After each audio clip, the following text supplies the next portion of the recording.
Selamat pagi pemirsa, kembali lagi bersama saya Pakita Tulo di acara Breaking News Tiba-Tiba Berita. Selama 5 menit ke depan Anda akan menyaksikan berita aktual, tajam dan terpercaya bersama saya di Breaking News Tiba-Tiba Berita selengkapnya.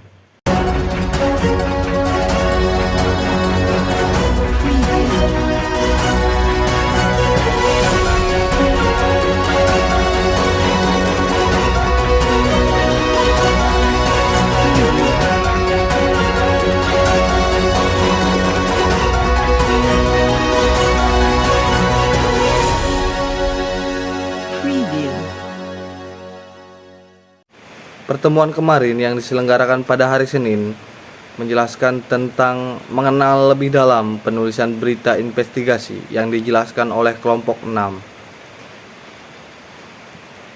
Kelompok 6 menjelaskan tentang jenis-jenis berita investigasi. Ada 3 jenis berita menurut Bill Cave dan Tom Resenti. Yang pertama yaitu reportase investigasi original.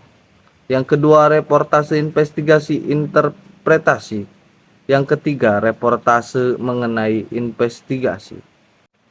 Reportase investigasi original merupakan bentuk pelaporan investigasi yang sering berujung pada investigasi publik secara resmi tentang subjek atau aktivitas yang semua diselidiki dan diungkap oleh jurnalis.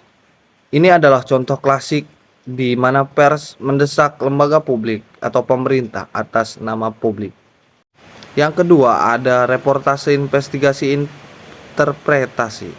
Pelaporan interpretatif ini biasanya melibatkan seperangkat fakta dan isu-isu yang lebih kompleks ketimbang sekedar penggunaan atau pengungkapan kata biasa. Yang ketiga ada reportase mengenai investigasi. Pelaporan ini terhadap investigasi perkembangan terbaru dari jurnalisme investigasi yang semakin biasa dilakukan. Tujuan pelaporan berita investigasi menurut Atma Kusuma, reportase investigasi diistilahkan dengan laporan penyidikan dan dapat dipahami melalui 5 tujuan dan sifat pelaporannya. Yang pertama, mengungkapkan kepada masyarakat informasi yang perlu mereka ketahui karena menyangkut kepentingan dan nasib mereka. Yang kedua, laporan penyidikan tidak dapat atau tidak hanya mengungkapkan hal-hal yang secara operasional tidak sukses. Yang ketiga, laporan penyidikan itu beresiko tinggi karena bisa menimbulkan kontroversi dan bahkan kontradiksi dan konflik. Yang keempat, karena itu harus jauh-jauh hari dipikirkan akibat-akibat yang dapat ditimbulkan. Yang kelima, untuk menghadapi dilema ini diperlukan kecintaan dan semangat pengabdian kepada masyarakat luas. Struktur penulisan berita investigasi yang pertama news, yaitu apa yang terjadi atau akan diperistiwakan. Yang kedua konteks, yaitu latar belakang dari kejadian atau tren atau gejala. Yang ketiga scope, yaitu peristiwa lokal menjadi bagian dari peristiwa atau gejala di tingkat nasional. Selanjutnya yaitu EDG, kemana berita hendak diarahkan, apa yang terjadi kemudian. Yang selanjutnya yaitu impact, atau sesuatu yang menjadi perhatian semua orang.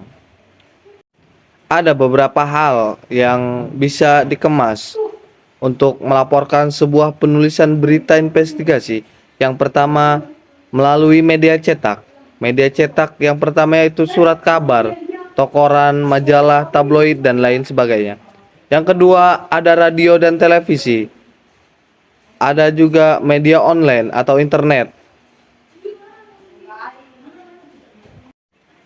Praproduksi, produksi, dan pasca produksi kegiatan jurnalisme investigasi.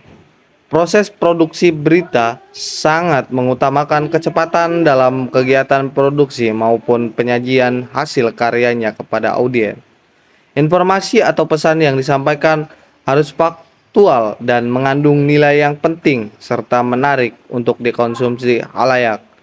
Dalam proses produksi yang bersifat tinometer atau terkait dengan waktu, proses perencanaan, proses produksi, dan proses editing harus dilakukan secara cepat karena produksi berita seperti ini mengejar nilai aktualitasi berita tersebut. Itulah tadi breaking news tiba-tiba berita dari saya. Saya Fakita Hidayatullah pamit undur diri.